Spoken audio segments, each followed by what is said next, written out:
Andre Ward reacts to Caleb Plant and his performance win over Caleb Truax, says that boy Caleb Plant is a problem for anybody in the division, including Canelo. I was born ready. Alvarez. We're going to talk about that. What up, Fight World? It's your boy Ego, and I'm back with some more boxing. Make sure you smash the like button. Also, subscribe to my channel for the latest and greatest in boxing. Andre Ward, legendary fighter, now commentator. He posted this tweet. You'll see it on the screen. It says, Caleb Plant is very much still a problem for anybody at 168. That's super middleweight, including Canelo. So he made it a point to include Canelo, who says he's campaigning at 168, and say he's included in that statement. It says he's a money champion fighter. He fights better when he's facing better competition. You will see his best when the competition gets stiffer. Good night. Boom. So, very incredulous words from somebody who knows that division all too well. The great Andre Ward, winner of a tournament in that division called the Super Six. I believe it was in New Jersey. So, that's a big up to Caleb Plant and a big cosign from a big brother, so to speak. Andre Ward is clearly somebody who gets it, understands, like I said, not only that division, but the school of boxing. He retired undefeated. The sweet science, he was every bit of that. He bled for this sport, sweated for this sport, etc. So I think that's a huge, at least to me, it would be a huge motivation for a guy like Caleb Plant, who's this new batch of fighter, new breed, a little bit younger generation, and he's in that current division. So Andre Ward sees Caleb Plant as very dangerous and a problem. He didn't give a fight prediction. He didn't say like, oh, Caleb Plant beats everybody, or, the thing that I've noticed in boxing is a lot of people are too emotional. Instead of listening to the message and what is being actually said, people get bent out of shape and people have their biases and their favorites and stuff to the point where they can't think rationally. He didn't give a fight prediction.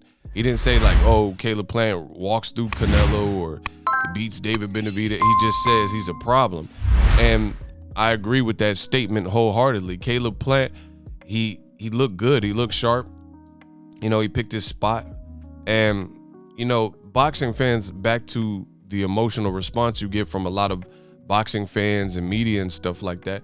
I don't do that on my channel because that's just not me as a person. I don't easily get emotionally rattled and emotionally invested into things. So it allows me to not look at boxing through a rose-colored set of lenses. And that's a trait that I didn't realize how powerful it was until I seen so many people cannot do it. When you possess something, when you are something, you just do as you do. You don't really look at it as a gift. Like, my ability to do these voice impersonations, this is just who I am. I can always do it. And I've always been able to, mimic voices and do pretty good impersonations and stuff like that. So you don't look at it from the outside looking in until people say, oh man, that's crazy. That's a talent, right? And that's how it is when it comes to the boxing talk and speaking boxing. This is a gift. Not everyone can bless the mic. If everyone would do it, or if everyone could, then everyone would do it. And there's just too many fans and media personalities and stuff, and they're too radical. You could tell they wear their heart on their sleeve, their biases on their sleeve and stuff like that.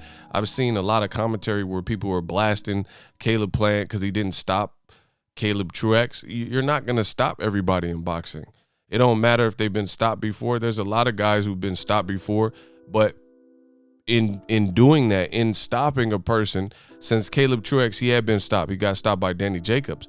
But look at who he's fought since. An Olympic British gold medalist, James DeGale, he fought him twice, right? He had fights with, I think he was supposed to fight like Peter Quillen or somebody, and then that fight got canceled. So he's had ups and downs in his career, had the belt, lost the belt, things of that sort. And with that comes experience. So it's harder to get a veteran. People keep bringing up the guy's age. He's 34, 37, or whatever age he is, Caleb Truex's age.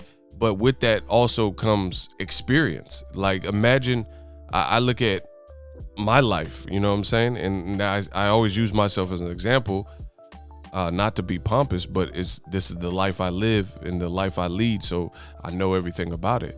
But when I was 21 versus now, like, there's differences, you know what I'm saying? So if I knew everything I knew now or know now at 21, I would have made different decisions. But that's what comes with time and maturity and the maturation and wisdom, you know, from years. So while people are just caught up on Caleb Plant didn't stop Truax, at the same time, Truax carries experience just like any other fighter around his age. And some guys are just tough and durable. They could take a punch. They can get peppered.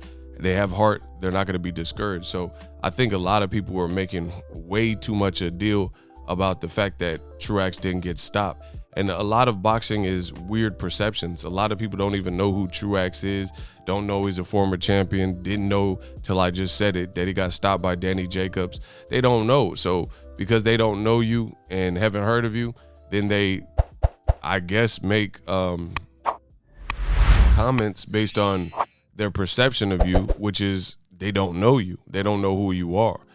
And that's not how it always works at boxing. Now, it's different when you're talking about Canelo versus Avni Yildirim. Like, he's unknown, and that's kind of for a reason. Caleb Truax, if you watch PBC, he's been on various PBC cards. You know what I'm saying? Avni Yildirim hasn't really been out there like that. You know what I'm saying? But back to the Andre Ward comments, I think Caleb Plant, you know, I think what you're seeing is negative energy from people who are fans of guys that are kind of rivals to Caleb Plant, you know, Canelo or David Benavidez. So you get all this irrational, radical talking points. But you guys, as fans listening to my video, what would you rather have? Random fans and random media who are saying X, Y, and Z and being super harsh and saying Canelo will walk through Caleb Plant, or somebody who's tried and trued and tested that was in that division, Andre Ward, saying, I believe Caleb Plant, he'll rise to the occasion, he'll fight better with better competition, and he's a problem for everybody. So that would include David Benavidez and Canelo. To me, that's more of an assessment that I would rock with, because this is somebody who was the best at 168, and he's saying it. But you listen to a bunch of people on the internet, and they're saying, oh, Canelo would destroy Caleb Plant, just random fans. So I would rather take the advice of somebody who's been there and done that. Like Dr. Dre said, I've been there, I've done that. You know, to me, that makes more sense, because we know this was the master at 168, and he even went up to 175 and beat the best guy there, Sergey Kovalev. So I would go off of what Andre Ward's saying, especially in this particular situation. I'm not saying Andre Ward's perfect or you should agree with everything that he's ever said, but, you know, when it comes to super middleweight, that's something he does know. That's like me arguing with a plumber about different piping and toilets and stuff, you know, and augers. Like, how can I argue with, I'm a YouTuber. I do this full time. How am I gonna how am I gonna argue about what's causing the clog with the actual plumber who dedicated his life to that? You see what I'm saying? So that conversation becomes a bit harder.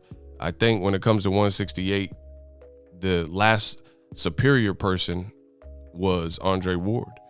He's the last super middleweight, because the other guys, David Benavidez is a beast, Caleb Plant, Canelo, but Canelo hasn't fought the best 168 pounders, because he hasn't fought Benavidez or Plant. So he fought Rocky Fielding and Caleb Smith. And I keep saying this, I'm going to say this again. What's the real difference between Caleb Truax and Caleb Smith other than perception? One guy was 7 inches taller than Canelo, and he literally did nothing. And some of that credit goes to Canelo for having a good game plan strategy and stuff, but he also didn't show a ton of heart. Caleb Truax was at least showing heart and throwing punches, and he even caught Caleb Plant with some big rights. You didn't really see after the fight was getting away from Caleb Smith, you didn't really see this domestic fighter who hasn't really done anything outside of domestic competition. You know, you didn't really see him go for broke. Caleb Truex, I think he was just overmatched. The other thing is Caleb Plant said he has a fractured, possibly broken hand. So, you know, you got to understand the dynamics of boxing. But the bottom line is this. For all the Canelo man fans and Cinnabons who say that Canelo will walk through Caleb Plant after that performance and this and that, then why is he not fighting him? Give him a full camp and fight him next. Don't fight Billy Joe Saunders. You know, okay, he's going to fight Avni Yildirim, whatever. But after that, don't fight Billy Joe Saunders and fight Caleb Plant.